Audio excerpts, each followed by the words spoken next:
Have you ever wondered why you are the way you are? What makes you the person that sits down the back or up the front? And why do you react and feel in a certain way to things? I'm a farmer, black and white, science-based. I've got dirt under my fingernails, tan lines in the summer, and until Nuffield, I believed I hadn't done a full day's work unless I got my hands dirty. And I was far too busy to spend time talking about my feelings. I need to say a huge thank you to my wife, Nicky. She's at home holding down the fort, looking after our family, and also to our team that's running our business. We have 4 kids, and we farm about 950 hectares of the dairy beef and cropping ground in the lower North Island. I'm passionately involved in my business, my family, my community, and my industry. To go from my agricultural way of behaving through the process of Nuffield to be now thinking and talking about self-awareness has been a huge mind shift for me. It has created a new desire in me to find and understand my why. Why is my story the way it is? Why am I driven to do the things that I do? We are in a changing world, and there is no question that as custodians of the land, we need to be equipped to engage and participate in shaping our own future.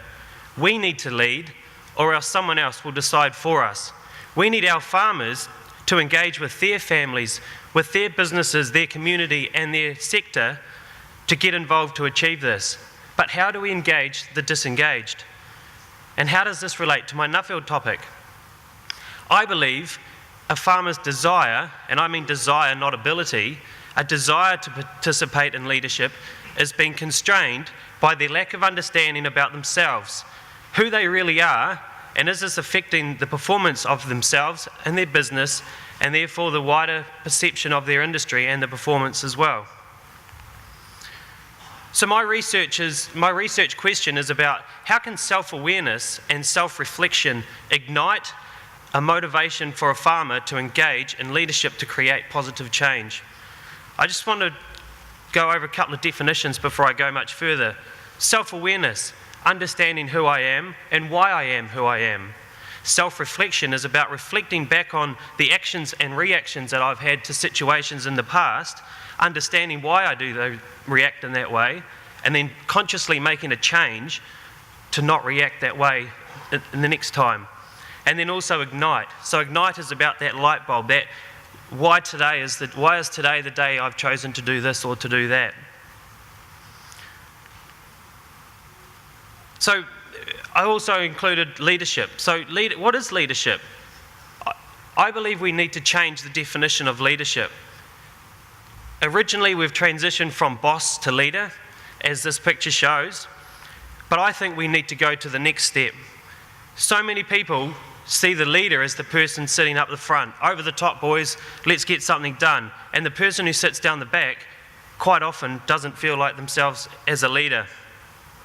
If we use those traditional methods, that standoff person doesn't participate, they don't feel engaged, they don't feel they have anything to contribute.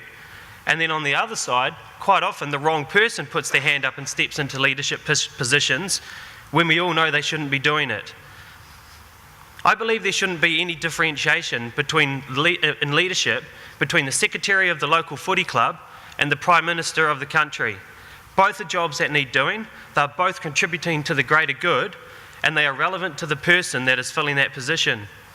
A perfect example I have of this is I visited a dairy farm in Ireland, and I asked him about leadership, and he said, "Oh no, I'm not a leader. No, that's not me." And I said, "Oh, okay, so what do you do?" And he said, "Oh, well, actually, I'm really interested in milk quality, and I've entered the local milk quality competition." I was like, "Oh, wow, that's fantastic. How'd you go?" "Oh, well, actually, I won it." "Oh, okay, so that's good. So what happens then?" "Oh, we've had farmers come, we've had field days, and people have asked me about my milk quality and what I do on farm." And I said, "Oh, so do they think that they've made some changes on their own farm?" "Yeah, there's a few people that have said thanks for this and that, and they've made a big difference."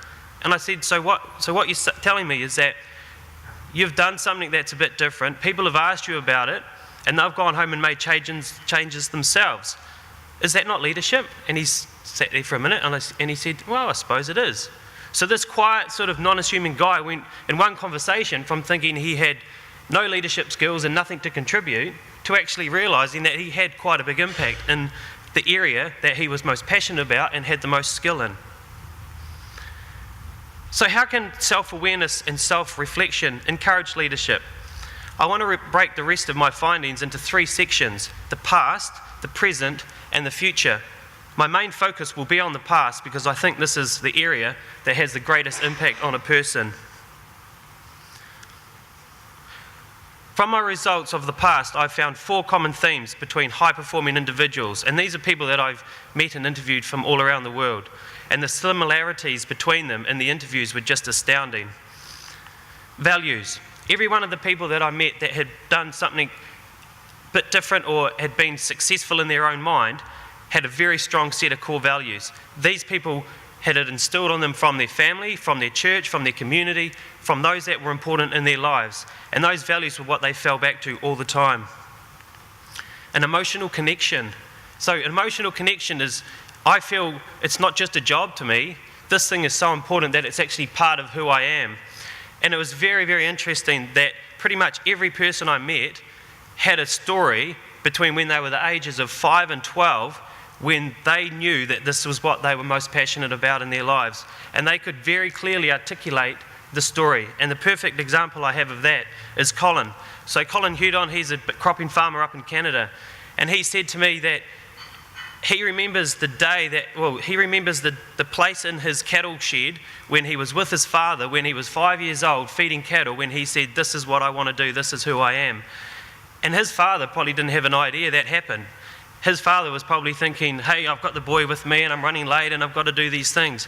But the influence and the impact on Colin's life from that one moment has affected him and is with him now for the rest of his life. Scarring. So what's scarring? So scarring is about someone telling me that I can't do something, failing at things. I don't want to go through what my parents went through. I don't want my children to go through what I went through. So I'm going to make sure that I change what is around me to make sure that it doesn't happen. When I have the emotional connection to what I'm doing, I actually make a difference. If I don't have an emotional connection, and this is what I found with other people, they actually left the industry. So those with an emotional connection, when they scarred, they actually stood up and made a change. And that was very, very powerful. And I think scarring was probably one of the most important things. A perfect example of this was I met with Paul. So Paul's mother, we sat down with him. He's an Irish dairy farmer. And he said all of his brothers and sisters have all got university degrees. And I was like, oh, that's interesting. It just stuck in my mind as, a different comment. And I asked him, where did that come from? And he said, don't know. So we went and had a cup of tea with his mother, and she is the matriarch of the business. And I was asking her if there's any times in her life where she was affected by something really badly, and she couldn't think of anything. And then I asked Paul, and because his mother was a bit deaf, and so he had to translate sort of thing, and it was Irish. I asked him, what about something in your education, in your past, where maybe that affected? And her eyes lit up, and she said she was one of 9, I think, siblings, and all of her brothers and sisters were able to go off to high school and to college. She had to stay home and run the farm.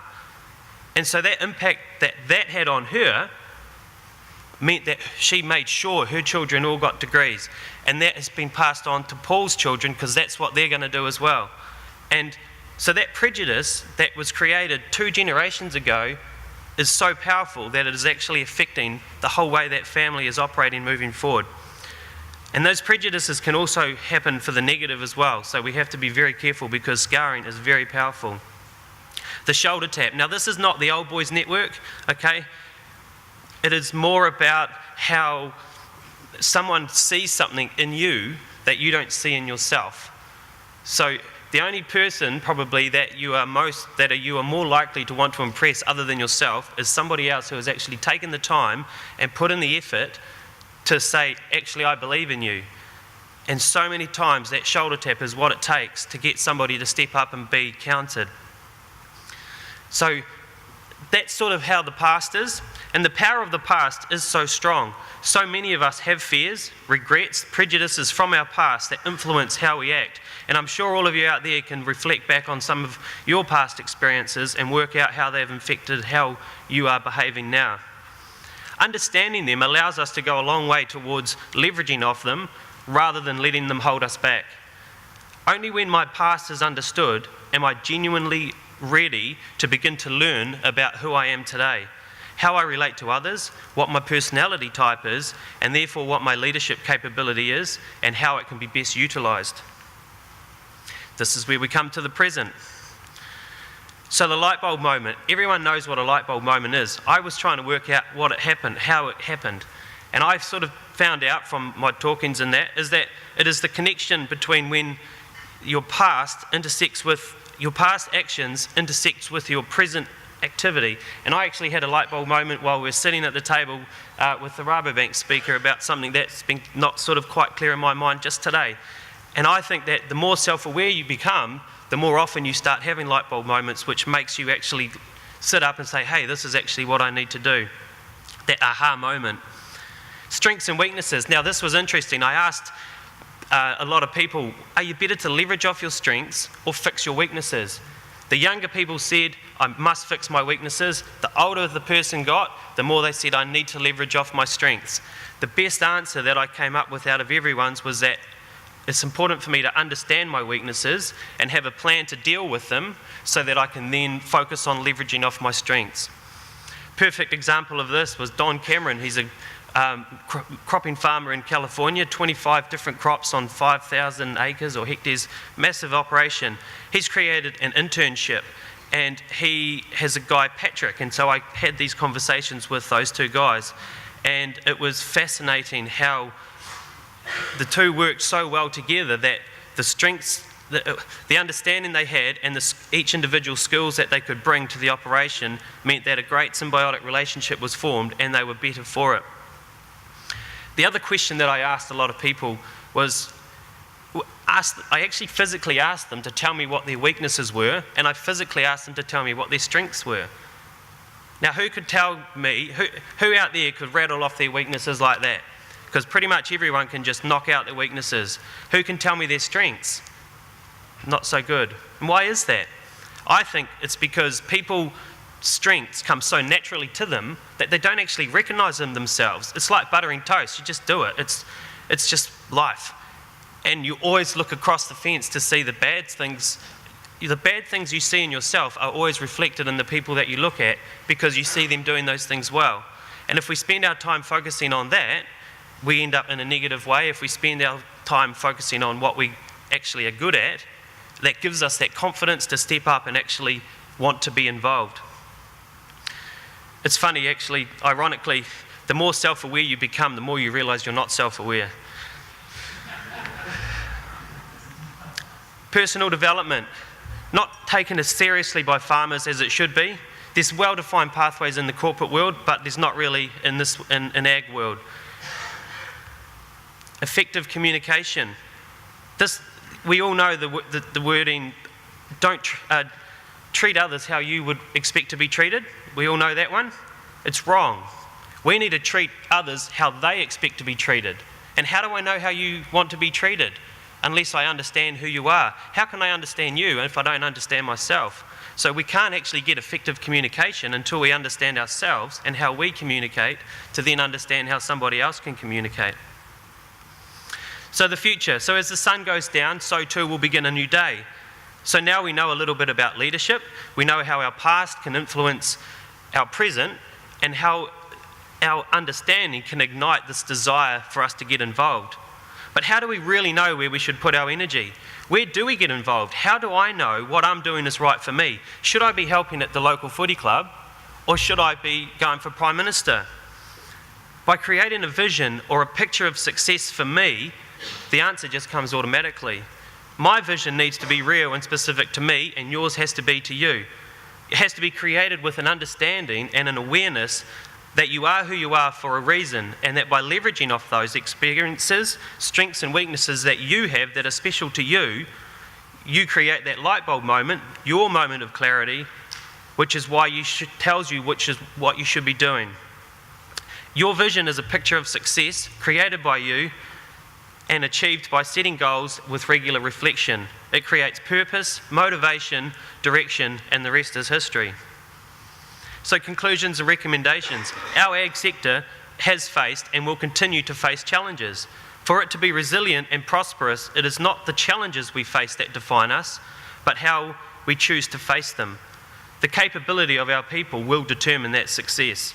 The more we as individuals and us as an agricultural sector understand about ourselves and our people, the more willing we will be to learn and adopt the new practices required to ensure that we prosper in the face of challenge. Increasing our self-awareness by reflecting on how our life experiences influence us helps us to do that. It helps us to build confidence and desire in a person to participate and contribute in the place that they're best suited to do, to give the best benefit. And whether that is focusing at a practical on-farm level or on a sector-wide level, it doesn't matter. It's what is right for you, and there should be no difference in that importance and that impact. So where to from here? How does an industry incorporate these findings into everyday life? My main recommendation to farmers and leaders is to take this paper as a catalyst for change. Use it to create your own light bulb moment or to expand your or your members' participation in leadership. I look forward to discussing my findings more deeply with you and sharing some more recommendations. Special thank you too to our New Zealand partners, DairyNZ, Beef and Lamb, AgMart, FMG, and also our program partners as well. Thank you.